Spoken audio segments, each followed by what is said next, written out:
हरियाणा का व्यापार इतना जबरदस्त है कि आप धर्म बदलते रहिए, आस्थाएं बदलते रहिए, गालियां देते रहिए, लोगों को प्रताड़ित करते रहिए और पैसा बनाते रहिए। संघ परिवार मोदी जी और योगी जी सिर्फ सिर्फ इन्हीं मामलों में साथ नहीं दे रहे हैं, बलात्कार जैसे मामलों में भी साथ दे रहे हैं। आपने देखा होगा कि कुलदीप सेंगर वाले मामले में क्या हुआ। उन्होंने ये क्यों नहीं बताया कि वंश है लोक सेवक इज ऑलवेज ए लोक सेवक। आप ऐसे कैसे कहोगे, भ्रष्टाचार करोगे तो लोक सेवक रहोगे और बलात्कार करोगे तो लोक सेवक नहीं रहोगे। ये बगैर केंद्र सरकार की मर्जी से नहीं हुआ है। फर्जी सिर्फ का जो ये पूरा रैकेट सामने आया, इसका मेन मुख्य आरोपी कौन है? धनंजय सिंह का नाम आ रहा है उसमें। और उसके खिलाफ आपने कभी देखा कि उसकी गाड़ी की कम से कम हवा भी निकाल देते, उसका टायर कम से कम पंक्चर कर देते योगी जी बुलडोजर लगा के, तो हम मानते। क्रिसमस की पूर्व संध्या पर जिस तरीके का हुड़दंग मचाया गया, ऐसा लग रहा है कि भारत बिल्कुल रातों रात विश्व गुरु बन चुका है। कहीं संता पीटा जा रहा है दौड़ा दौड़ा के, कहीं मदर मेरी की फोटो तोड़ी जा रही है। मैं बस ये नहीं समझ पा रहा हूँ कि आरएसएस को चाहिए क्या। ईसाई समाज को मानने वाले लोग थे, उनके अंतिम संस्कार को रोका गया।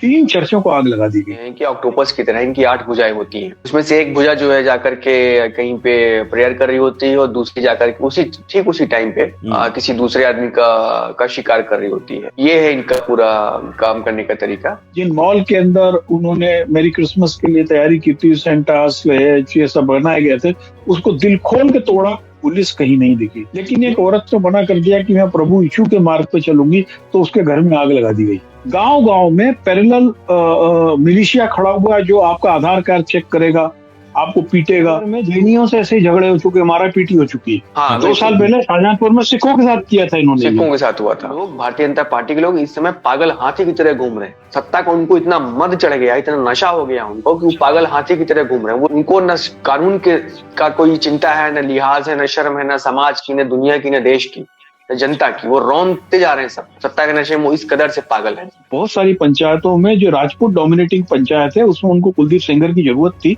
और इसके लिए इसी शर्त पे उसको बाहर लाया जा रहा था। हम सब खाएंगे मिलकर और उस पर आंच नहीं आने देंगे।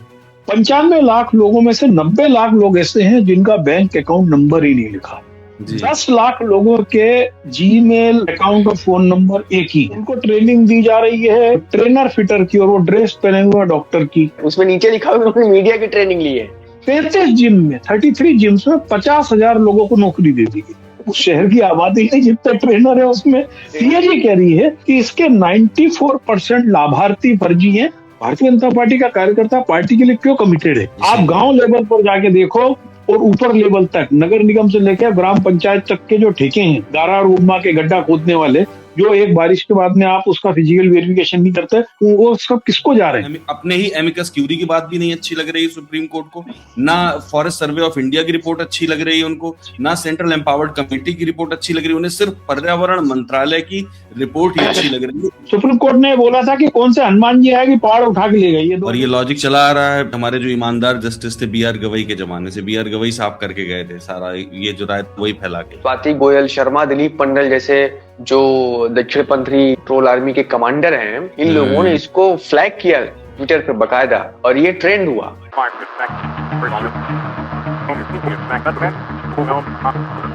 सलाम, नमस्कार, मैं हूं कुणाल पाठक और आप देख रहे हैं द लखनऊ पोस्ट आज का अखबार। इस कार्यक्रम में मेरे साथ मेरे मेहमान हैं लेखक, पत्रकार, विचारक और indiaclimatechange.com के फाउंडर पंकज चतुर्वेदी जी, मेरे दोस्त और देश के जाने माने पत्रकार विश्व दीपक। स्वागत है आप दोनों का। थैंक यू, और सबको मेरी क्रिसमस। हाँ, मैरी क्रिसमस सबको मैरी क्रिसमस। ये बोलना बहुत जरूरी है आज के दौर में, इसलिए बोला जा रहा है। पंकज जी, मतलब आपने देखा होगा कि क्रिसमस की पूर्व संध्या पर जिस तरीके का हुड़दंग मचाया गया, ऐसा लग रहा है कि भारत बिल्कुल रातों रात विश्व गुरु बन चुका है। कहीं संता पीटा जा रहा है दौड़ा दौड़ा के, कहीं मदर मेरी की फोटो तोड़ी जा रही है। मैं बस ये नहीं समझ पा रहा हूँ कि आरएसएस को चाहिए क्या। प्रधानमंत्री मॉर्निंग प्रेयर में शामिल हो रहे हैं वहां दिल्ली में जाकर के, ये दिखावा अलग चल रहा है, और लेकिन पूरे देश भर के जो क्रिश्चियंस हैं उनको थ्रेटन किया जा रहा है। मैं इसकी आपको छत्तीसगढ़ की घटना बताना चाहूंगा। छत्तीसगढ़ के कांकेर जिले में जो बस्तर का हिस्सा है, उसमें पिछले 6 महीने में कई ऐसी घटना हुई कि जो ईसाई समाज को मानने वाले लोग थे, उनके अंतिम संस्कार को रोका गया। अभी 7 दिन पहले भी वहां पर ऐसा ही आमाखेड़ा में एक झगड़ा हुआ, उसके अंदर लाश को खोदा गया और उसको दूसरी जगह दफनाया गया। और यही नहीं, उसके बाद में 3 चर्चों को आग लगा दी गई। ये मामला यही नहीं रुका। उसके बाद क्या हुआ कि कथित सर्व आदिवासी समाज, वास्तव में विश्व हिंदू परिषद और बजरंग दल के गुंडों का वो गिरोह है, उन्होंने कल यानी बीते हुए कल को एक बंद का आयोजन किया कि आदिवासियों को ईसाई बनाने के धर्मांतरण के विरोध में हम बंद कर रहे हैं। और बंद करने में वो लोगों ने रायपुर के जो मॉल्स थे, जिन मॉल के अंदर उन्होंने मेरी क्रिसमस के लिए तैयारी की थी, सेंटास ये सब बनाए गए थे, उसको दिल खोल के तोड़ा, तोड़-फोड़ करते रहे, गाली-गलौज करते रहे। उसमें कहीं भी पुलिस कहीं नहीं दिखी। यही नहीं, आमाखेड़ा विलेज में कल उन्होंने एक उस महिला का घर जला दिया। वहां पे क्या कुछ लोग जो थे वो इस डर के कारण उन्होंने घर वापसी कर ली, लेकिन एक औरत था, उसने मना कर दिया कि मैं प्रभु यीशु के मार्ग पे चलूंगी, तो उसके घर में आग लगा दी गई। ये अकेले छत्तीसगढ़ में नहीं हुआ है। छत्तीसगढ़ के अलावा ये जो सब हुआ है, अब दिल्ली में लाजपत नगर में हुआ, हरिद्वार में बहुत सारे होटल्स ने क्रिसमस ईव के ऊपर पार्टीज डिजाइन की थी। उन सबको बजरंग दल के लोगों ने जाके धमकाया। वहां पर क्रिसमस ईव की पार्टियां कैंसिल हुई और कुछ कुछ होटल्स को अपने ताला लगा के जाना पड़ा। उनके जो बाहर के जो पर्यटक आए उनके यहाँ ठहरने के लिए, जिनके लिए वो एक अम्यूजमेंट था, उन सब के लिए वो अब्यूजमेंट बन के रह गया। तो आप देखिए कि हम देश के एक सुंदर चरित्र को कैसे खर्च कर रहे हैं, कैसे समाप्त कर रहे हैं। ये अकेले क्रिसमस की बात नहीं है। अब आप देखिए ईद के समय आप देखेंगे कि ईदगाहों के आसपास पुलिस लगा दी जाएगी, फला जगह नमाज नहीं पढ़ेंगे, फलाने लोगों से आप मेहंदी नहीं लगवाएंगे, फलाने लोगों को सामान नहीं बेचेंगे। ये जो हम कर रहे हैं, ये अकेले धार्मिक जो हमारा सौहार्द है, अकेले उसको समाप्त नहीं कर रहे हैं। इसका सीधा सीधा संबंध व्यापार से, और व्यापार कौन सा? छोटे और मझोले व्यापारी। शायद आप लोगों ने देखा होगा कि कल राहुल गांधी से बहुत सारे छोटे व्यापारी मिलने गए कि उनका व्यापार खत्म हो रहा है। तो ये जो सोशियो इकोनॉमिक चरित्र है, ये हम देख चुके हैं। कोविड के समय में मूल रूप से उनकी नफरत का कारण था कि हम मुसलमान की आर्थिक रीढ़ तोड़ दें, तो वो सब्जी ना बेचे, वो गली में सामान बेचने ना आए। ये सब काम लगातार चल रहा है देश में। गांव-गांव में पैरेलल मिलिशिया खड़ा हुआ है जो आपका आधार कार्ड चेक करेगा, आपको पीटेगा, तो बगैर उसके क्यों आ गया। आपको बताऊं कि मोटा-मोटा अनुमान है कि इस बार बहुत कम कश्मीरी देश के दूसरे हिस्सों में शॉल वगैरह बेचने गए। हाँ, इस बार नहीं दिख रहा है, नहीं तो वो जो ड्राई फ्रूट्स भी बेचते थे, शॉल वगैरह लखनऊ में बेचते थे। बिल्कुल। और आप देखो विश्वदीप कि उत्तर प्रदेश में एक तो सबसे पहले क्या किया इन्होंने, क्रिसमस की छुट्टी खत्म कर दी। ये इनकी सोच है कि क्रिसमस की छुट्टी खत्म करना। और दूसरी बात आप देखिए कि फतेहपुर में 23 दिसंबर को किस तरीके से चर्च में तोड़फोड़ की। आप देखिए कि बरेली में क्या किया, बरेली में चर्च के सामने खड़े होकर हनुमान चालीसा पढ़ रहे हैं। मतलब ये कौन सा तरीका। और दूसरी तरफ Modi ji morning prayer attend कर रहे हैं। मतलब दिखाना कुछ आप और चाहते हैं, कर कुछ और रहे हैं। असल में यही इनकी स्ट्रेटजी है। ये जो इसको ढोंग कहते हैं ना, इसको ढोंग कहना चाहिए।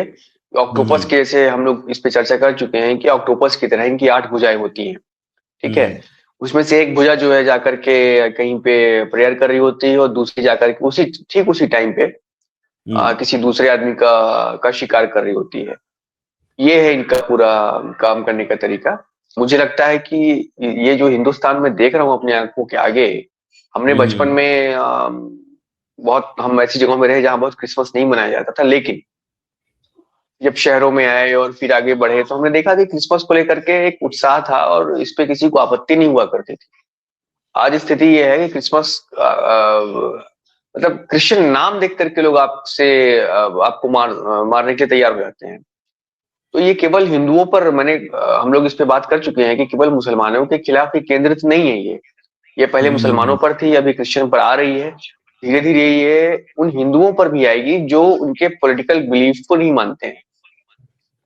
बात ये है, मतलब सेक्टरिज्म जो है ये आपका जो ये है कट्टरवाद जो है और रूढ़िवाद जब बढ़ता है समाज में तो यही होता है। तो वो अभी क्रिश्चियन को मारें, कल को वो उन हिंदुओं को भी मारेंगे।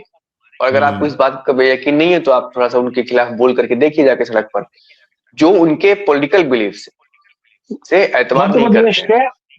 मध्य प्रदेश के सागर में जैनियों से ऐसे झगड़े हो चुके, मारा पीटी हो चुकी है। बिल्कुल हाँ बिल्कुल। शाहजहांपुर में सिखों से हुआ था, याद करिए। हाँ 2 साल पहले शाहजहांपुर में सिखों के साथ किया था इन्होंने, सिखों के साथ हुआ था। बिल्कुल। और याद है किसान ना, आंदोलन कोई के नहीं दौरान बचा। बिल्कुल इसका मतलब कोई नहीं बच रहा। और आप लोगों ने वो सोशल मीडिया में वीडियो देखा होगा, वो एक लड़का है जो यहाँ तिलक लगा रहा है, सर के बाल गायब हैं उसके, उसका नाम सुनेरुर रहमान है। वो पहले वो बांग्लादेशी बांग्लादेशी था, है वो। फिर इसके बाद वो नास्तिक बन गया, नास्तिक बनने के बाद वो हिंदू बन गया। कहने का मतलब ये कि घृणा का व्यापार इतना जबरदस्त है कि आप धर्म बदलते रहिए, आस्थाएं बदलते रहिए, गालियां देते रहिए, लोगों को प्रताड़ित करते रहिए और पैसा बनाते रहिए।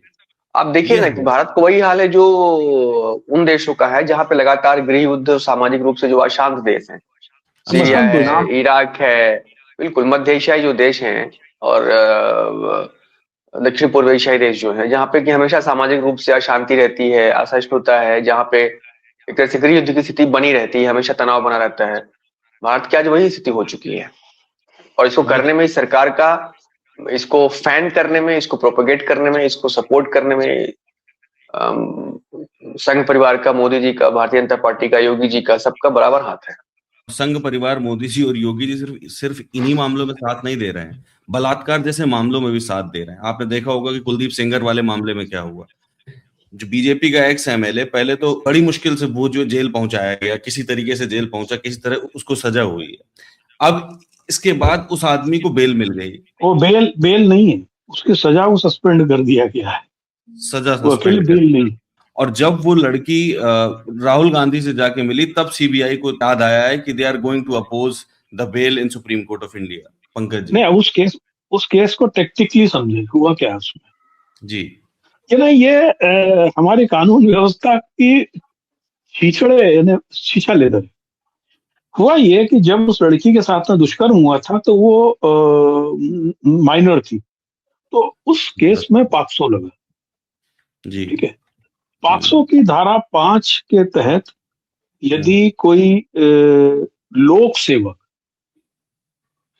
शब्द से कोई लोक सेवक माइनर लड़की के साथ बलात्कार करता है तो उसको हीनियस क्राइम माना जाता है और उसमें 10 साल उससे अधिक की सजा होती है। ठीक, इसीलिए इस केस में कुलदीप सेंगर को उम्र कैद की सजा सुनाई कोर्ट ने।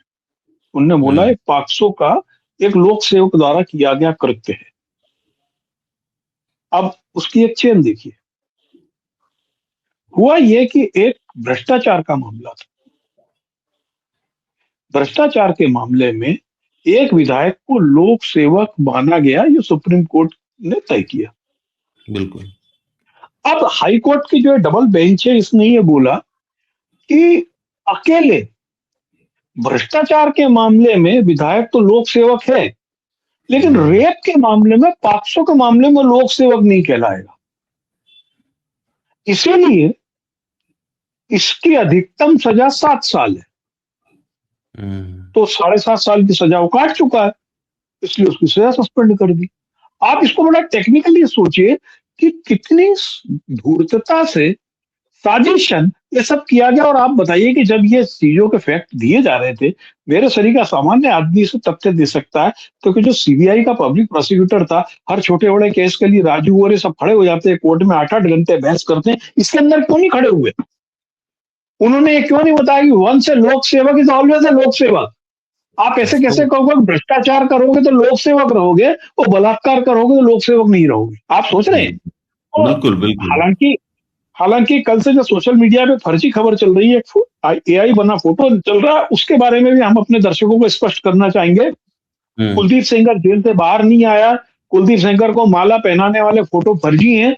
कुलदीप सेंगर अभी भी वो लड़की के पिता की हत्या के आरोप में 10 साल की सजा काट रहा है और अभी रिहा नहीं हुआ है।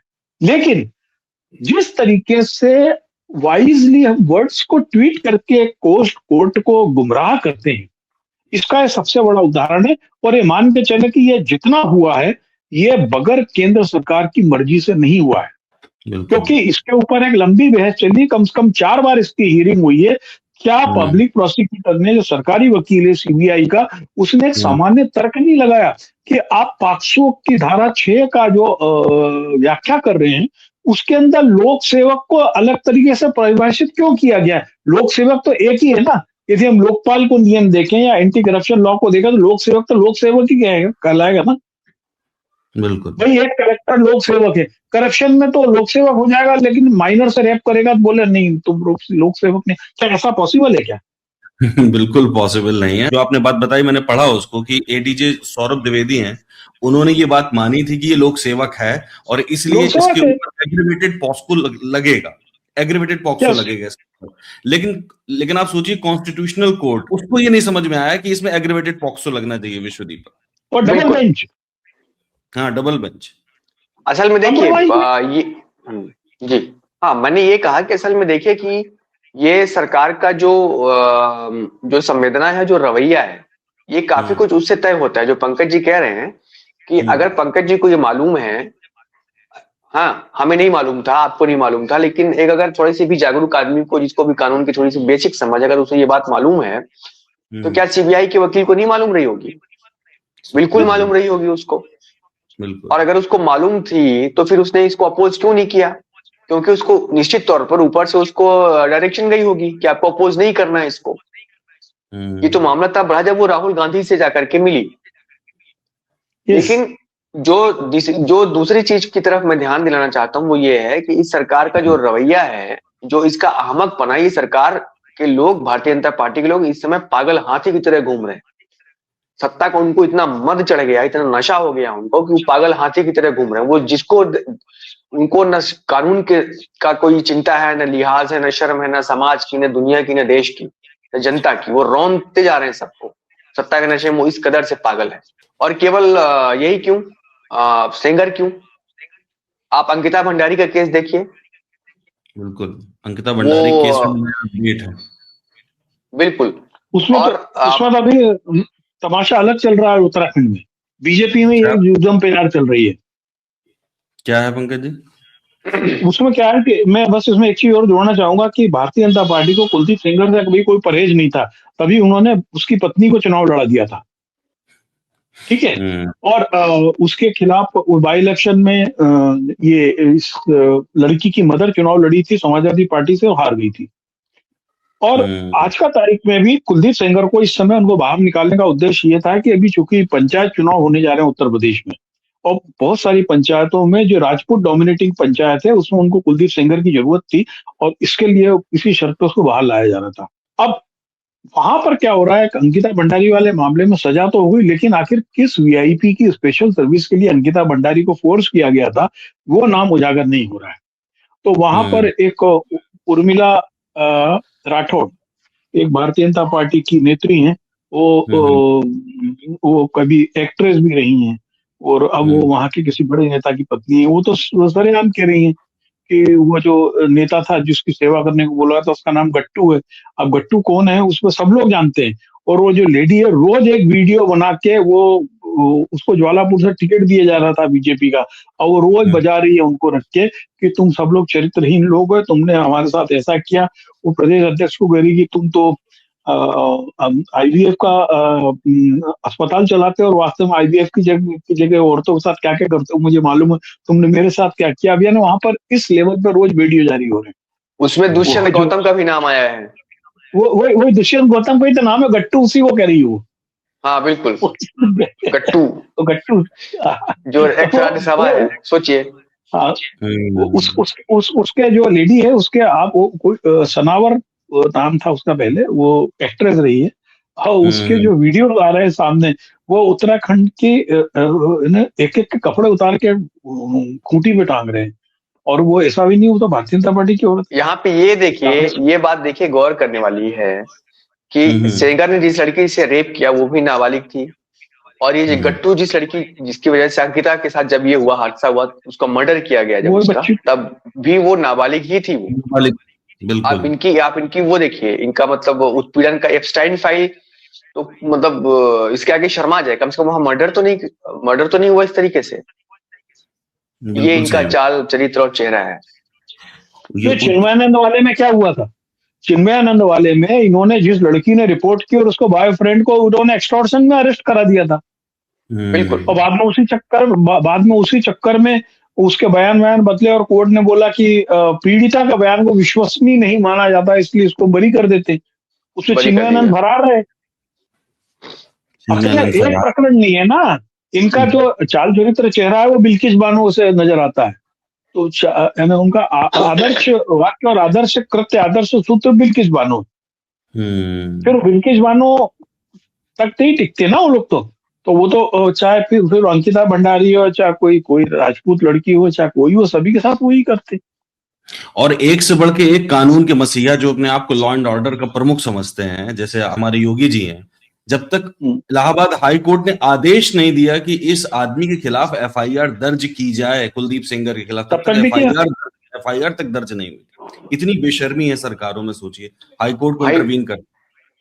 उत्तर प्रदेश में इस समय जो सजाती गुंडों का जो आतंक है, ये किसी से छिपा हुआ है क्या? कोडिल जो सिरफ का ये पूरा जो फेक सिरफ, फर्जी सिरफ का जो ये पूरा रैकेट सामने आया, इसका मेन मुख्य आरोपी कौन है? धनंजय सिंह का नाम आ रहा है उसमें। और उसके खिलाफ आपने कभी देखा कि उसकी गाड़ी की कम से कम हवा भी निकाल देते, उसका टायर कम से कम पंक्चर कर देते योगी जी बुलडोजर लगा के, तो हम मानते। अरे टायर पंक्चर करना तो दूर की बात है, उन्होंने विधानसभा में खड़े होकर कह दिया कि कोडीन सिरप वाले से कोई मरा ही नहीं उत्तर प्रदेश में, कोई हताहत ही नहीं हुआ। ये हालत है। आप सोचिए कितने एग्रेसिव पोस्चरिंग है उनकी, कि मतलब आप खराब कर रहे हैं, गलत कर रहे हैं, लॉ एंड ऑर्डर गड़बड़ है, भ्रष्टाचार हो रहा है, हत्याएं हो रही हैं, लोग मर रहे हैं, लेकिन आप आगे आकर फ्रंट रनिंग में पोस्चरिंग कर रहे हैं, कुछ हुआ ही नहीं। जो एक ताजा एक रिपोर्ट पढ़ रहा था अभी, उसको मैंने पढ़ना शुरू किया, मुझे लगा कि मोदी जी जो कहते हैं खाऊंगा ना खाने दूंगा, और वो असल में वो रिपोर्ट का कुछ हिस्सा मैंने अभी नोट किए थे कागज पे, वो खाऊंगा खाने दूंगा नहीं, वो हम सब खाएंगे मिलकर और उस पर आंच नहीं आने देंगे। 2015 में जब पहली बार मोदी जी 2014 में प्रधानमंत्री बने थे, तो इन्होंने एक योजना बना दी, प्रधानमंत्री कौशल विकास योजना। उसमें कहा था कि पकोड़े वकोड़े तलने के अलावा हम युवाओं को कौशल सिखाएंगे और कौशल सिखा के उनको हम जॉब में देंगे, और उसमें जो बच्चे बोलते हैं इसको, है ना, उसके अंदर हम जो होंगे स्टाइपेंड देंगे। उसमें स्टाइपेंड 8,800 रुपए से 5,000 रुपए तक का स्टाइपेंड था। अभी जब हम वंदे मातरम पे पार्लियामेंट में चर्चा पे तमाशा हो रहा था, तब ये धंधे भारत की रिपोर्ट इसी सरकार के सीएजी ने, सीएजी है ना जिसके ऊपर आपने कोल और 2G 3G जीजाजी सब घोटाले बना दिए और जब सब फर्जी निकले, उसने 2015 से और 2022 तक के 2015-2022 तक का ये ऑडिट किया है। उसमें लगभग 10,000 करोड़ रुपए खर्च हुए, और इसमें 95 लाख लोगों को बताया गया कि इनको हमने स्टाइपेंड दिया। 95 लाख लोगों में से 90 लाख लोग ऐसे हैं जिनका बैंक अकाउंट नंबर ही नहीं लिखा है। अभी आगे सुनिए, 5 लाख लोग हैं जिनके अकाउंट नंबर लिखे गए हैं, उसमें से 52,000 लोग ऐसे हैं जिनके नंबर फिर से रिपीट हुए हैं, एक ही नंबर बाकी ने दे दिया है। और जो अधिकांश नंबर हैं उसके बाद भी लिखा हुआ 1 2 3 4 0 0 4 5 6 7 8 9, मैंने एक भी खाता नंबर सही नहीं है। 10,000 करोड़ रुपए पूरे भट्टे खाते में। बेसिकली जो एसआईआर में हो रहा था कि एक ही घर में 100 लोग 500 लोग निकल रहे थे। अभी आप इसका और अभी और रुकिए, ये तो खालो इंडिया स्कीम है। हाँ बिल्कुल 10 लाख सुनिए तो अभी 10 लाख लोगों के जीमेल अकाउंट और फोन नंबर एक ही है। अब इसमें क्या हुआ कि 35,000 लोगों को ट्रेनिंग देने की बात कही गई, तो उनके ग्रुप में फोटो बनाए गए, उन्हें जरूरी था का फोटो अपलोड करना है, तो वही फोटो उत्तर प्रदेश में, वही झारखंड में है, वही राजस्थान में है, और किसी में उनको ट्रेनिंग दी जा रही है ट्रेनर फिटर की, और वो ड्रेस पहने हुए डॉक्टर की, वही फोटो, द सेम फोटो पेश कर दी। ये जो मैं रिपोर्ट देख रहा हूँ सीएजी की रिपोर्ट, उससे फोटो लगाए गए। अभी और मजेदार चीज देखिए, उसमें नीचे लिखा है कि उन्होंने, सुनिए सर, उसमें बस ऐड करवावे कि मिस कर रहे हैं, उसमें नीचे लिखा है उन्होंने मीडिया की ट्रेनिंग ली है, मीडिया की ट्रेनिंग ली, ठीक है। अभी और सुनिए उस फोटो में, हाँ, इसका फिजिकल वेरिफिकेशन होना जरूरी होता था। तो एक फिजिकल वेरिफिकेशन करने वाले का नाम है आशीष सनवाल। आशीष सनवाल एक ही दिन 8 राज्यों में, तेलंगाना, तमिलनाडु, केरला, उत्तर प्रदेश, मध्य प्रदेश में एक ही दिन में सब जगह फिजिकल वेरिफिकेशन कराया है, ठीक है। अब 50,000 यानी जिम ट्रेनर की ट्रेनिंग दी गई और बोल दिया इनको रोजगार दे दिया गया है। तो लिस्ट देखिए तो उसमें ये है 33 जिम में 33 जिम्स में 50,000 लोगों को नौकरी दे दी गई। अब आप सोचोगे एक जिम में कितने लोग लग गए, उतने तो उस शहर की आबादी नहीं जितने ट्रेनर है उसमें। तो ट्रेनर है है ना, ये उसमें। मैं अभी अभी मैं थोड़ा थोड़ा कर पाया हूँ। यानी आप सोच लो कि इसके अंदर सीएजी कह रही है कि इसके 94% लाभार्थी फर्जी हैं और इतने परसेंट ट्रेनिंग देने वाले फर्जी हैं। बताइए। 10,000 करोड़ रुपए 10 साल में आप घोट के पी गए, यानी हर साल 1,000 करोड़ रुपए।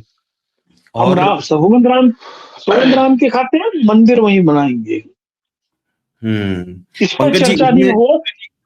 अब आप देख इस लीजिए ना, इसकी मजेदार चीज देखिए। अब जो हम्म अगला बजट शुरू होगा तो बजट सत्र होगा, इस सब पे चर्चा नहीं हो पाएगी, फिर आई गई बात हो जाएगी, तब तक कि कोई नई खाद खुजली कर देंगे, कोई उत्पाद काट देंगे। नहीं नहीं, रनडाउन तो तैयार है भाई। चुनाव आने वाले हैं, चुनाव की डेट अनाउंस कर देंगे।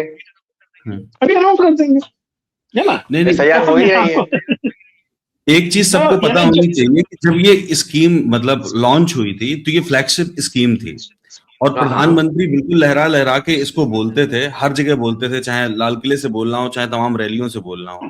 और ऐसा कहा जाता था कि प्रधानमंत्री खुद इस स्कीम की मॉनिटरिंग कर रहे हैं। तो प्रधानमंत्री वो की तो सब नाक कुछ के करते हैं। नीचे उनकी मॉनिटरिंग के नीचे 10,000 करोड़ रुपए का घोटाला हुआ है, प्रधानमंत्री को जवाब देना चाहिए, नहीं, लेकिन वो जवाब देते प्रधानमंत्री नहीं। तो सड़क सड़क की मॉनिटरिंग भी करते हैं, सैटेलाइट से नाली की भी करते हैं। अब आप बताइए ना, अभी आपको बता रहा हूँ, सब लोग भूल गए 2023 तक अमृत तालाब योजना के नाम पर इस देश में 4,800 करोड़ रुपए पूरे खा गए ये लोग। कुछ ही नहीं किया उसमें। इन्होंने लेबर लगा के वो मनरेगा वाली कुछ लेबर लगा गड्ढे खुदवाए, ये किए।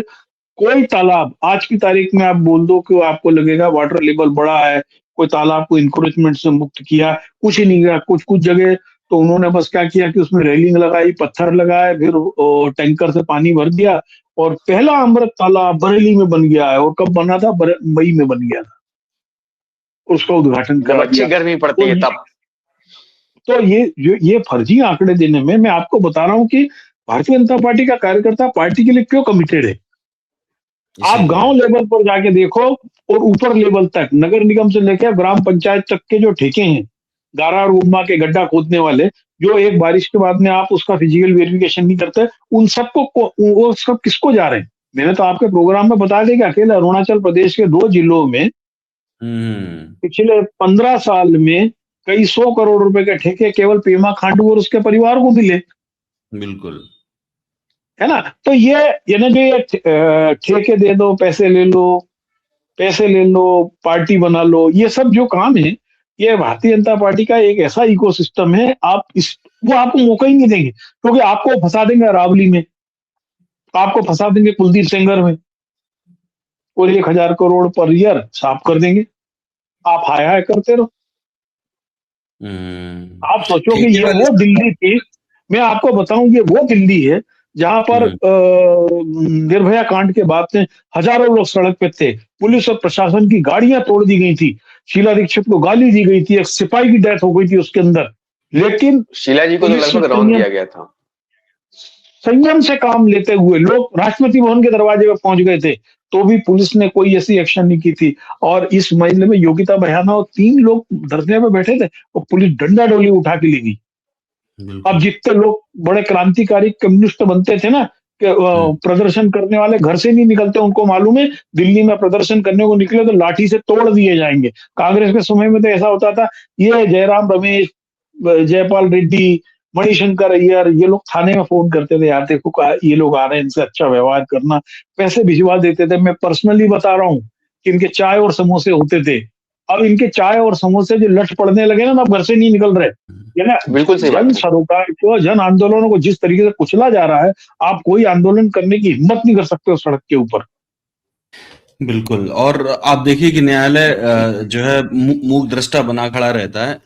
अरावली के मामले को देख लीजिए क्या हुआ। मुझे तो लगता है सरकार से ज्यादा सुप्रीम कोर्ट तुला हुआ है कि अरावली खत्म हो जाए। उसको यही याद नहीं आता खुद उसका फैसला, जैसे 2010 वाला याद होगा आपको, जब फॉरेस्ट सर्वे ऑफ इंडिया ने रिपोर्ट दी थी और कहा था 3 डिग्री वाली लिमिट होनी चाहिए, और 100 मीटर के डायमीटर में आप जो है वहां कोई एक्टिविटी नहीं कर सकते, इसको एक्सेप्ट कर लिया था। सेंट्रल एम्पावर्ड कमेटी जो सुप्रीम कोर्ट ने बनाई, उसकी रिकमेंडेशन को एक्सेप्ट कर लिया गया था उसी समय। लेकिन अब 2025 में उन्हीं रिकमेंडेशन को भूल गए। ना अब उनको अपने ही एमिकस क्यूरी की बात भी नहीं अच्छी लग रही है सुप्रीम कोर्ट को, ना फॉरेस्ट सर्वे ऑफ इंडिया की रिपोर्ट अच्छी लग रही है उनको, ना सेंट्रल एम्पावर्ड कमेटी की रिपोर्ट अच्छी लग रही है उन्हें, सिर्फ पर्यावरण मंत्रालय की रिपोर्ट ही अच्छी लग रही है। इसके तहत 100 मीटर से जो कम वाली पहाड़ियां हैं उनमें आराम से आप खनन कर सकते हैं। और आज की अखबार की ये खबर है हिंदू में, वो कह रहे हैं centre tells states to enforce apex court's orders on Aravalli. अब एनफोर्स करिए आप। और इसमें भी आंदोलन चल रहा है, लेकिन मुझे लगता है इसको भी कुचल दिया जाएगा। इसमें कल रात में सेंट्रल गवर्नमेंट ने एक पीआईबी का प्रेस नोट आया था, उसमें लिखा है कि अब कोई नए खनन की अनुमति नहीं दी जाएगी। ये उन्होंने उसको मान लिया है। लेकिन आप ये सोचें कि 20 नवंबर का जो ऑर्डर है, 20 नवंबर के ऑर्डर पे विचार करने पे उनको 23 दिसंबर तक क्यों लगा? अंदर बहुत सारे खेल चल रहे थे जो अभी मैंने खोजा है। अभी 4 दिन पहले हरियाणा अर्बन डेवलपमेंट ने सेंट्रल गवर्नमेंट के पर्यावरण मंत्रालय से एक पत्र लिया और उसके अंदर जो Punjab Haryana land settlement act 1900 है, उसके तहत अमेंडमेंट कराकर 67.8 हेक्टर, नॉट एकड़, हेक्टर जमीन पर बने हुए उन निर्माणों को वैध घोषित करा दिया जो अभी तक सुप्रीम कोर्ट की गाइडलाइन के अकॉर्डिंगली फॉरेस्ट लैंड पे थे, अरावली के फॉरेस्ट लैंड पे थे और अवैध थे। ये वही हरियाणा डेवलपमेंट अथॉरिटी है जिसने 2021 में फरीदाबाद के पास में गरीबों की 10,000 घरों की बस्ती को 8 दिन में उजाड़ के मैदान कर दिया था। कहा था कि चूंकि ये तो सुप्रीम कोर्ट ने बोला है ये फॉरेस्ट लैंड पे, इसको तो हमको उजाड़ना ही है। लेकिन चूंकि जो ये 67 हेक्टर वाला मामला है, इसके अंदर कुछ सरकारी भवन भी है और जाहिर है सरकारी भवन के अलावा ये देखिए ना कि इसके अंदर जितने भी बड़े सारे फिक्सर हैं, चंडीगढ़ के दलाल हैं, पूंजीपति हैं, उनके इसमें प्लॉट्स हैं, उनके इसमें फार्म हाउसेस हैं, उनके इसमें फार्म हाउसेस, मंत्रियों के पैसे लगे। सरकारी के अलावा तरकारी है उसमें बहुत सारे। तो ये जो खेल था जो 1 महीने रुका गया केवल इसलिए, अभी तो हमको एक जगह का मालूम पड़ा, हो सकता है कि खेड़ ब्रह्म से लेके और रायसीना हिल तक न जाने कहाँ पर ऐसे बहुत सारे कंस्ट्रक्शन को लीगल कर दिया उन्होंने जो अभी तक रुके हुए थे। देखिए मजेदार चीज आप देखिए, 18 नवंबर को सुप्रीम कोर्ट कह रही है, हमें जानकारी है कि राजस्थान में किसी भी जिले में आप 50,000 रुपए दो और अरावली के किसी भी हिस्से में 1 महीने तक माइनिंग करो, आपको कोई भी विभाग नहीं रोकेगा। ये शब्द 18 नवंबर के सुप्रीम कोर्ट 20 नवंबर को, हाँ सुप्रीम कोर्ट के, और 20 नवंबर को सुप्रीम कोर्ट कहती है कि अरावली का जो पर्यावरण है उसके साथ में ये सब न्याय नहीं हो पा रहा है, इसलिए वहां पर इस तरीके का ये करना चाहिए, उन्होंने दे दिया। देखो आपको एक चीज किसी को भी समझना होगा, अकेले मामला अरावली का नहीं है, हर एक प्राकृतिक संरचना का। अरावली दुनिया की दूसरी सबसे पुरानी पर्वतमाला है और देखिए अरावली जो है एक ही धरती की कोख से निकले हुए ऊंचे नीचे पहाड़ है, यानी एक सिंगल यूनिट है।